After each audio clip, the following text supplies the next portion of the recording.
A small village, after suffering severe damage, decided to spend all its savings to hire Flaming Dragon Fang, a powerful warrior group, to defeat Fenrir, an S-rank monster that had just appeared, sending people flying with its sheer power. Despite the difficulties, Bandana the fastest adventurer, Ma Felix the mage, and Golnova the flame warrior successfully defeated the terrifying monster. But what's shocking is that their group has one more member, Kurt. No, not that one, this one, the weakest of them all.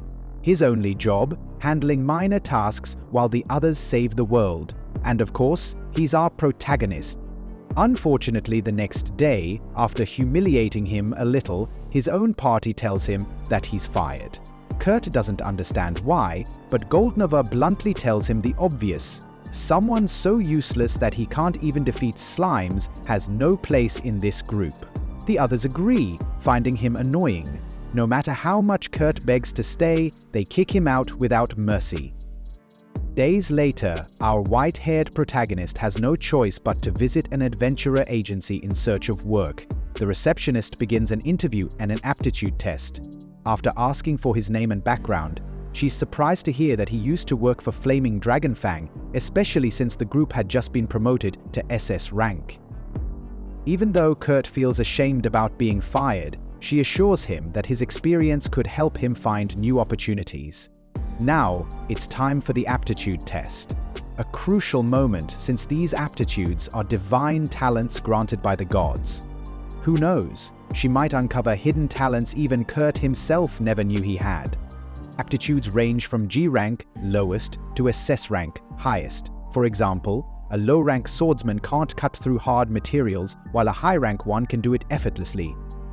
Kurt sees this as a new chance, unless... Oh no, everything is G rank, literally everything. Even the receptionist is stunned. He has zero talent in any combat category. She worries that he'll struggle to find a job, but encourages him not to lose hope. There are still tests for blacksmithing and alchemy, but since the examiner isn't available, he'll have to wait at least a week. Kurt explains that he has no money, so to help him out, the receptionist asks him to lift a sandbag. As soon as he does, he suddenly feels it draining his magic, getting heavier and heavier. To his surprise, she congratulates him. His strength is good enough for construction work. She quickly arranges a job offer for him at a border town wall repair project. When Kurt arrives, the site manager isn't convinced about hiring him, but since they desperately need workers, he lets him in. The job? Mix cement, repair the wall, and get paid based on performance. Slacking off is not an option. Kurt wonders if he should reinforce the cement with magic, but since the manager didn't mention it, he assumes it's such a basic step that it goes without saying. Determined not to disappoint, he puts in his best effort. Later, when the supervisor returns, he's completely shocked. Somehow, in just 3 hours, Kurt has used minimal materials and still finished 1/3 of the massive west wall. The blonde worker looks at him in disbelief and asks, "How the hell did you even reach the higher sections when there's no ladder?" Kurt explains that he prepared the cement, threw it up so it would stick, and then spread it out using a wooden pole. The supervisor is at a loss for words and asks how many days Kurt wants to work. Kurt responds that a week would be amazing. The supervisor thinks that's perfect and tells him he can take the rest of the day off. He also apologizes for the low pay, as it's all he can afford right now, but promises to send him a much larger payment later. Kurt is thrilled and plans to work even harder tomorrow. The next day, everyone is stunned by the progress. It doesn't make sense. The repairs are happening way too fast. The blonde worker tells Kurt that starting tomorrow, he doesn't need to come back. Kurt doesn't understand. Hasn't he been doing a good job? The supervisor explains that the wall repair project was meant to reduce unemployment in the area, but if things continue like this, Kurt will put everyone else out of work. Kurt still doesn't fully grasp the situation, but his boss tells him, "You work too well and too fast. What's an SS or even SSS rank guy doing here, fixing simple walls?" This is his final paycheck, and the supervisor suggests he go work in the capital instead. Kurt can't believe it. Back at the adventurer agency, Kurt notices a woman causing a scene. She's looking for miners to work in a mountain that hasn't shown any potential. Worse, she'll only pay if they find something, no advance payment, no guarantees. The receptionist advises her to find investors, but the woman explains that if she doesn't pay her taxes within a week, the entire mountain will be confiscated. She's desperate. Kurt immediately offers to work, but she refuses. She needs someone muscular. However, with no other options left, she reluctantly accepts. By the way, the receptionist's name is Kerschel, and she thinks Kurt is a genuinely good person who deserves better job opportunities. But her thoughts are interrupted because suddenly Kat receives a payment for his wall repairs. The amount, 200 gold coins. Kerschel is shocked and ends up tripping over 2 sandbags. Her colleague explains that those aren't normal sandbags. They're specially made to measure a person's magic level. The more magic someone has, the heavier the bags become. Ordinary people feel nothing, but only high-level mages can activate their true weight. In fact, they rarely even use this method because it only reacts at the level of royal-class spellcasters. Ketchup lifts the bag and realizes it's not that heavy for her. That means Kurt is hiding something far more interesting than anyone expected. At the mountain camp, Kurt and his new employer arrive at the mountain, but there's a problem. There's only one tent. The woman, Ulyssia, tells him it's more than enough for the 2 of them. Kurt awkwardly explains that he can't possibly sleep in the same place as such a beautiful woman. His words fluster Ulyssia, who quickly changes the subject and hands him something she cooked. Kurt is delighted. It's been a long time since someone prepared a meal for him. That night, he can't sleep, so he turns over to check if Ulyssia is still awake. And, well, what he sees leaves him so embarrassed that he rushes outside. After all, he's still a man. Ulyssia was actually testing him, and she's relieved to see that he's a good guy and even kind of sweet. The next morning, Ulyssia wakes up and realizes that Kurt slept outside all night. Not only that, but some of his clothes got ruined in the process, which she finds hilarious. After exchanging morning greetings, she tells him to get ready, they're about to start digging. Kurt asks if she has a strategy on where to start, but they start digging randomly, as if this were Minecraft. But no, the protagonist tells her that they can't just dig blindly. In fact, he's looking for something specific, so he asks her to follow him for a moment. After searching for a while, Kurt finds a rock with beautiful crystals inside, which could sell for up to 3 gold coins. Ulyssia can't believe that in just a short time, he's already found part of what she needs. After a few hours, the protagonist has extracted all the crystals from the rocks, and Ulyssia is eager to sell them. However, he asks her to wait, and she agrees since he did all the work. But that's not the reason. He explains that, because the crystals are small, they won't sell for much. Instead, he will turn them into magic crystals. Ulyssia mentions that there are fewer than 10 mages in the entire kingdom capable of doing that. But then, out of nowhere, the protagonist creates a magic crystal in just a few seconds. She is in total disbelief since even the smallest magic crystal normally takes at least an hour to make. The protagonist doubts this information, claiming he doesn't have much magic, but Ulyssia is starting to realize that they are not on the same page at all. By evening, they agree to meet the next day. She will sell the crystals, while the protagonist stays behind to do something else. Later, a guard questions Ulyssia about where the crystals were made and whether she has a certificate. She solves the issue by showing a symbol of adventurers affiliated with the crown. With her permit approved, she teleports to the capital. She soon arrives at the shop of Mimiko, an old acquaintance, to sell the crystals. Although Mimiko notices that the magic crystal has a faint glow, she decides to inspect it further. Ulyssia was expecting the crystals to be worth very little, but to her shock, Mimiko offers to buy them for 10 gold coins each. Ulyssia demands an explanation, as she expected them to be worth at most 4 silver coins. Mimiko explains that these crystals contain 10 times more magic than usual, and only glow faintly to prevent the magic from leaking out. Ulyssia reveals that she has 49 more crystals, but Mimiko has no problem with that. She immediately pulls out a bag with 500 gold coins. However, she makes two important requests. Ulysia must not sell these crystals to any other shop, as they wouldn't appraise them correctly. Mimiko also doesn't want such powerful crystals to circulate freely. She wants to know who created them. Ulysia refuses to reveal that information without the creator's permission. Mimiko then states that this is an order from a high-ranking court mage, equivalent to an honorary countess. Ulysia doesn't care about that and has no intention of obeying. Seeing that, Mimiko changes her approach. She asks as a friend. She wants Ulysia to protect the person behind these crystals and ensure that no other kingdom takes him away. She also informs her that both she and her colleagues would be willing to appoint him as the director of the Royal Institute of Magic. And that's not all. His Majesty himself would likely grant him the title of honorary count. Ulysia is stunned but agrees. Even later, she still can't believe what's happening with Kurt. She then returns to the job agency where the two receptionists are extremely curious about who Kurt really is. Since Ulysia has her symbol, Kiersel hands over all of Kurt's information to her. Now she knows that he was in an SS rank group and worked on constructing the city walls.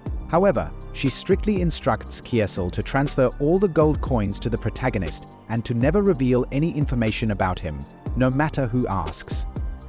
Finally, she returns to the mountain camp, only to be shocked when she sees that the protagonist has built an entire house while she was away. She asks him if he thinks it's normal to build a house in just one night, and he casually replies that, at least in his village, it's completely standard. The poor girl doesn't know what to think anymore. Not long after, the Flaming Dragon Fang squad was getting completely overwhelmed by a massive monster. Golniver had taken some serious hits and wanted someone to patch him up, but Maleficus was too busy holding off the attacks from some creepy tree creature. Their leader was getting desperate and asked if the new guy could throw some fire spells. But the boy just reminded them that Golniver himself claimed he could handle that part. Outside the chaos, Bandana was eavesdropping and already writing them off in her mind. She figured they were done for. Meanwhile, Kurt was hit with a surprise. Someone actually wanted him to lead the Royal Magic Technology Lab. That meant fancy treatment, noble perks, the whole deal. Ulysia casually mentioned that the person who examined the crystal worked in the royal court, but only did it as a side gig. Kurt knew it was a huge opportunity. Still, deep down, he just didn't feel like it was for him. He couldn't picture himself bossing people around or being treated like royalty. Plus, he still felt kinda bad leaving the Flaming Dragon Fangs behind. On the outside, he just played it off and brought up his real concern, whether selling the crystals brought in enough to pay the taxes. Ulysia said she got a good price and handled the whole thing. She took a small cut for the effort and dumped the rest into Kurt's account. He thought it was too much, but she didn't feel right keeping all that gold. Anyway, she planned to keep mining and hoped Kurt would stick with her. He was all in, especially since he thought he spotted a good mineral patch the day before. Then she started worrying about how much rest he was getting. He said he got 6 hours of sleep, which totally caught her off guard, since he'd also built an entire house that day. Kurt thought she was mad because he overslept. After all, back with the Dragon Fangs, he only got 4 hours on a good day. He promised to make up for that extra rest time. Later, he took her to a spot in the mountains he thought was a good digging area. She couldn't see anything special there, but Kurt explained that, based on the shape of the mountain, there was probably something valuable underneath. He told her not to go deeper than 50 meters. She figured they'd be digging together, but Kurt had a different plan. He wanted to focus on the place where he found that massive crystal before. A few hours went by. Suddenly, Ulysia struck gold, or more accurately, topaz. She freaked out when she saw it, guessing it was worth at least 3 gold coins, and if Kurt turned it into a magic crystal for free, like he said he would, she'd hit her target with no problem. All excited, she caught herself feeling something more for Kurt, but she quickly pushed those feelings aside, laughing it off with a fake smile. Still, she followed him anyway, curious about what he'd done. Sure enough, the guy had basically built an entire mine by himself while she was gone. When she walked in, it was so bright inside that lanterns weren't even needed. Glowing moss covered the place. She couldn't believe what she was seeing. The tunnel was huge, way too massive for one guy to make in such a short time. Just then, Kurt showed up again, looking a bit bummed. All he found were boring rocks and a few tiny pieces of the stuff he was actually after. Ulisha checked out the weird-looking stones, and while they didn't seem useful, she had to admit they looked kinda pretty. Kurt nodded, saying, "They're everywhere anyway, so not worth much." When he casually called them Smithral, the boss nearly lost it. Mithral was supposed to be super rare, worth way more than gold or even platinum. Kurt shrugged, saying folks in his village tossed them out like trash. Ulisha, totally confused, asked what he was digging for then. He answered, "Orichalcum." That name hit her hard. It was the so-called metal of the gods, and she didn't even know it was buried in this mountain. Holding a sample, she remembered hearing that orichalcum could only be found if you dug really deep. She stared at Kurt, wondering if he'd actually done that in just 8 hours. He casually said yes, like it was no big deal, and added that he closed the tunnel after, since leaving it open would be dangerous. Looking around the area, she realized he'd tunneled across the whole mountain. 2 days later, Kurt finished his work and headed back to Samala with Ulisha. Turns out, the tunnel he dug connected Samala to Lord Akon's city. Ulisha figured they could let the Merchants Guild use it if they paid a maintenance fee. With that money, she could finally cover her taxes. Later, while walking through the streets, Kurt ran into Bandana. She told him she wasn't part of the Flaming Dragon Fangs anymore. A lot had happened. She remembered Gunova, their team leader, had once eaten at a cheap place, hated the food and left without paying. Later, he asked her if they still had any of the smoked meat Kurt had made, but she told him it was all gone. He'd eaten it himself. Annoyed, Gunova had drawn his sword and ordered Bandana to bring Kurt back, even saying it was fine to rough him up a bit if he didn't want to cook. Bandana, ever cool, said she'd handle it, and sneakily borrowed a teleport crystal from the boss without asking. As she left the alley, she saw guards searching for Gunova over the restaurant mess and thought that Maleficus had it easy, getting called to the church. With the group falling apart, she figured she'd only check on them when she felt like it. For now, she brushed it off and simply told Kurt she was fired, no need to drag him into her drama. Kurt felt kinda sad. He really respected Gunova and owed him a lot, so it sucked he couldn't go back. But Bandana had something else in mind. She knew a workshop that could use a hand. Apparently, there were only 15 8-layer Meisters in the whole country, big shots with official backing, and one of them was in trouble. Excited to finally be seen as useful, Kurt agreed right away. She gave him the address and off he ran, ready to help. Bandana stayed behind, thinking being an apprentice to a top-tier sage wouldn't be easy. While running, Kurt remembered that these 8 layers were places where they made magic stuff. Potions, gear, weapons, all that. The person in charge, an 8-layer Meister, had the same rank as a noble and serious responsibilities. He had no clue someone that important lived in this city. When he arrived at the place on the paper, it looked like a regular house. A sign said Atelier Ophelia. He knocked, and to his surprise, a really young girl opened the door. At first, he thought maybe she was the Meister, but she introduced herself as Michelle Lacada, the assistant. She noticed his surprised look and figured he just wasn't used to elves, but Kurt quickly explained that wasn't it.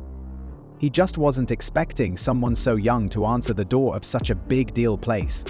Kurt showed up to help out, just like Bandana had asked him to. The assistant was clearly relieved someone finally showed up and quickly pulled him inside. But the moment they reached the room, a nasty stench hit Kurt right in the face, and he pinched his nose. Turns out, what they really needed was someone to clean the kitchen. Disappointed, Kurt realized he wouldn't be doing anything fancy or magical, just scrubbing filth. While the assistant got called away by her boss, Kurt was left alone to deal with the disaster zone. Still, he didn't waste time, thumped his chest, threw on an apron, and got to work. In just 30 minutes, the whole place looked spotless. Not sure what else to do, he followed where the assistant had gone. He reached a door, knocked, and was told to come in. But when he stepped in, he was greeted by a girl wearing way less clothing than expected. A bit confused, she asked who he was. Embarrassed, Kurt quickly introduced himself and tried to apologize for barging in. She didn't seem to care, and casually said that Lady Ophelia had gone downstairs. That's when Kurt noticed a strange mark on her stomach. With her okay, he took a closer look and figured out it was a curse mark. She didn't seem to feel any pain, probably because the curse had already drained her too much. But her stomach still worked fine, judging by the loud growl it let out. Feeling bad, Kurt offered to make her something light to eat. Back in the kitchen, he suddenly realized he had been touching a naked girl earlier. That thought hit him like a brick, and in his daze he tripped over a stool and fell flat on his face. Meanwhile, Ulicia was at a meeting with a royal friend. She wanted to know how much the materials Kurt had found were worth. The purple-haired girl casually said 50,000 gold for the mithril and orichalcum. That number made Ulicia break into a cold sweat. She asked what would happen if word got out about Kurt's existence. The friend, Mimiko, bluntly said the boy could end up kidnapped, or worse. They were both shocked that someone with Kurt's crazy talent had stayed under the radar for this long. Ulicia mentioned he had been kicked out of the Flaming Dragon Fangs, which reminded Mimiko that the group's leader was being hunted. She wanted to know what Ulicia planned to do with the kid. Ulicia figured giving him the role of Atelier Meister might be a good idea. Better to keep him busy and grounded than risk him drawing too much attention. She even wanted to be his bodyguard, but had no idea how to make him accept, especially since the kid didn't even know how amazing he was. Back at the workshop, Kurt was finishing up the meal when Michelle returned with a tall woman. Both were shocked at how clean the kitchen was. He asked if the tall lady was Ophelia, which she confirmed. He apologized for using the kitchen without asking, explaining it was just to feed the girl in the back room. Ophelia was stunned he'd met her and made it clear that no one should know about the girl. Kurt agreed to keep it secret. Impressed, Ophelia paid him generously and asked him to come again the next day. After he left, she regretted letting the cursed girl meet anyone, especially since she had to keep the situation under control. She took the food to the girl's room and told her to stop opening the curtains, or someone might spot her. Seeing her loose pajamas, Ophelia knelt to fix them, but the girl's stomach growled again, making her laugh. Before handing over the food, Ophelia checked to make sure it wasn't poisoned, but the girl insisted she trusted the boy. Her gut told her he was a good guy. After all, she already felt like her body was breaking apart from the curse. What harm could a little food do? The girl didn't know who cursed her. She had always doubted everyone around her, but for once, she wanted to believe in someone. As the smell of the porridge hit her nose, she guessed it had herbs in it. One bite and she was in love. Her chest warmed up, and for a moment, she felt normal. But just as Ophelia was about to leave, the girl started choking and dropped to the floor. Ophelia panicked, thinking the food was really poisoned. Anger and guilt mixed inside her as she rushed to find an antidote, blaming herself and cursing Kurt in her head. Then suddenly, the girl stood up, completely fine. The curse mark? Gone. Ophelia was stunned. Somewhere else, a man in a black cloak was furious. The curse had broken, and his boss wasn't happy. They weren't going to wait for another plan. They'd find another way to make sure the girl didn't live. Not long after, Ophelia visited Mimiko to talk about what happened, and found Ulicia there too. A mysterious woman in a cloak removed her hood. Both Mimiko and Ulicia immediately dropped to one knee. It was the third princess, Lieselot. Mimiko thought she was still sick, but Ophelia explained she had been cursed by someone who wanted her dead. Lieselot was the only child of the king and Princess Francois from the Gudamacha Empire. Her very existence kept peace between the two nations, so if something happened to her, it could start a new war, especially now that the battle with the northern country had just ended. Ulicia quickly connected the dots. Someone wanted to spark chaos again. Mimiko was just glad the princess was alive and hugged her. Lieselot said she needed their help to find out who cursed her. Mimiko didn't hesitate. She swore her loyalty to both Lieselot and her late mother, Princess Francois. Then, Lieselotta surprised them again. She said the curse broke thanks to someone named Kurt. Both women were speechless.